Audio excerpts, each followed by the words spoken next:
నమస్తే, welcome to our channel. So తెలంగాణలో ఎక్కడ చూసినా నిరసనల హోరు సాగుతూనే ఉంది. ఏదో విషయంలో తెలంగాణలో గత 7 నెలల నుంచి నిరసనలు తెలుపుతూనే ఉన్నారు. అటు ఓయూ, ఇటు నిజాం కాలేజు, అటు విద్యార్థులు, అన్ఎంప్లాయిడ్ యూత్, ఆస్పిరెంట్స్. సో ఇట్లా ఏదో ఒక రోజుకి నిరసన తెలుపుతున్నారు. అట్లాంటి నిరసననే నిన్న ఉదయం నుంచి చిమ్మ చీకట్లో కూడా నిజాం కాలేజ్ మహిళలు నిరసన తెలుపుతున్నారు. ఒక్కసారి నా బ్యాక్గ్రౌండ్లో చూద్దాం. చూడండి, 5వ రోజు అదే జోరు. నిజాం కళాశాల మహిళా వసతి గృహాల వద్ద 100% డిగ్రీ యూజీ విద్యార్థులకై కేటాయించాలని చేస్తున్న ఆందోళన 5వ రోజుకు చేరింది. బుధవారం ఉదయం నుంచి రాత్రి వరకు చీకట్లోనే నిరసన కొనసాగుతుంది. సెల్ ఫోన్ లైట్లు వెలిగించి నినాదాలు చేస్తున్నారు. ఎస్, ఈ లోకల్ నాన్ లోకల్ ఇష్యూ ఎప్పటి నుంచి తెరపైకి వచ్చిందో అప్పటి నుంచి తెలంగాణ సమాజం అంతా కూడా ఒక భయాందోళనకు గురవుతుంది. ఎందుకంటే ఈ ఈ జీవో 33 భాగంగా చాలా విద్యార్థులకు అన్యాయం జరగబోతుంది అనేది రాజకీయ విశ్లేషకులు చాలామంది చెప్తూ ఉన్నారు కూడా. మరి ప్రభుత్వము ఎందుకు దీనిపై దృష్టి సారించట్లేదు అనేది కూడా తెలుస్తలేదు. ఎవరి ప్రయోజనాల కోసం ఈ జీవో 33? అసలు ఈ జీవో 33 వల్ల ఏం ప్రయోజనం జరుగుతుందని అనుకుంటున్నారు? సో ఒక్కసారి తెలంగాణ మంత్రులు ఆలోచించాల్సిన అవసరం ఎంతైనా ఉంది. చూడండి,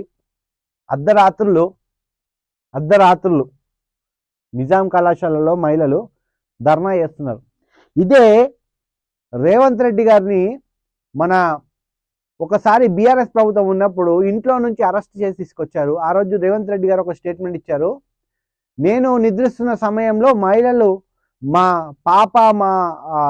ఇంట్లో వాళ్ళు ఉన్నప్పుడు, మా వాళ్ళు ఉన్నప్పుడు, ఇంట్లో మహిళలు ఉన్నప్పుడు మీరు అర్ధరాత్రి ఎలా వస్తారు, ఎలా చేస్తారు అనేది ఒక ప్రశ్నించారు. కానీ ఆ ప్రశ్న వీళ్ళకి వర్తించదా సార్? ఈ నిజాం కాలేజ్ మహిళలకు వర్తించదా? దీనికి సానుకూలంగా స్పందించే ప్రయత్నం చేయండి సార్. మంత్రులు ఇప్పుడు రేవంత్ రెడ్డి గారు అటు పెట్టుబడుల లక్ష్యంగా యుఎస్ పర్యటనలు ఉన్నారు. దానికి తదనంతరం మంత్రులు దీన్ని వివరించే ప్రయత్నం చేయాలా, వాళ్ళని దీని ఆందోళన విరమించే ప్రయత్నం చేయాలి కదా. ఏది చేయకుండా మేము ఓ కడతాం ఏ కడతాం అంటే ఇట్లా ఉంటుంది సార్. ఒక పక్క రైతులు, తెలంగాణలో అసలు ఏం జరుగుతుంది అనేది ఎవరి గురించి అర్థం కావట్లేదు. ఓ పక్క రైతుల బాధ, మరో పక్క రుణమాఫీ అవుతుందో కాదో అనేది అదొక బాధ. నాట్లు వేసుకున్న టైము, సకాలంలో వర్షాలు పడట్లేదు. అటు విద్యార్థులకు పురుగుల అన్నంలో వస్తున్నాయి, నాణ్యత తక్కువైన అన్నాన్ని పెడుతున్నారు హాస్టల్ వసతి గృహాలలో. రోజు మనం చూస్తున్నాం, ఆసుపత్రిలో ఫుడ్ పాయిజన్ అయ్యి జాయిన్ అవుతున్నారు. రోడ్లు ఎక్కడికక్కడి కుక్కల దాడులు, అటు ఈ విష జ్వరాలు, ఇవన్నీ చూస్తూ ఉంటే అసలు తెలంగాణలో ఏం జరుగుతుంది అనేది సమాజానికి ఎవరికి కూడా అర్థం కావట్లేదు. ఒక్కసారి ఇవన్నీ దానిపైన ఫస్ట్ పునర్పరిశీలించుకోవాలి. దీన్ని అన్ని సమస్యల్ని పరిష్కరించే దిశగా సాగాలి సార్. మీరు తలుచుకుంటే ఒక 2 నిమిషాల్లో దీన్ని ఆందోళన విరమింపజేయచ్చు, కానీ మీరు తలుచుకోవట్లేదు.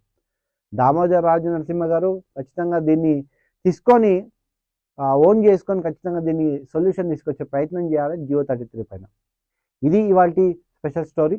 మరొక స్టోరీతో మీ ముందుకు వస్తాను. Thank you.